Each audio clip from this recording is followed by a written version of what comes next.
Hey y'all, I'm gonna show you how I make this amazing Better Than Sex cake. This is from a family friend that brought it over and I decided to recreate it because it was so good, so check it out. Honestly, any cake box cake is my favorite because it's super easy. Let's do this. Add in a box of yellow cake mix, add in all the ingredients for the cake mix. Each one is different, so just read the directions on the back for what you need before you start making it. Once that's all done, we're gonna mix that up and get it into a buttered pan. Get that cake baked, and in the meantime, we're gonna add a can of crushed pineapple to a pot with a cup of sugar.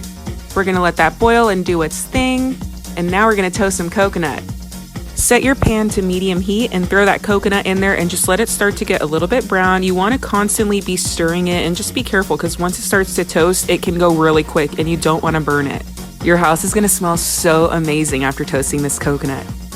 Once that cake is done, you're gonna pull it out of the oven, and then I use the back of one of my spatulas to just kind of poke those holes into the cake. You're slowly gonna spoon that pineapple mixture onto the cake. You wanna be careful not to just dump it because it could just sink into the center and then we'll have a huge mess, and we definitely do not want that. Once you're done, use your spatula to get everything nice and spread out and even on the cake.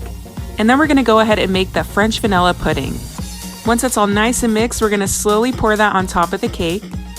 You want to make sure it's nice and even on there. I love watching the pudding cover the cake because it's so good and I know it's almost done and closer to eating time. And you can totally use a spatula to get everything nice and smooth.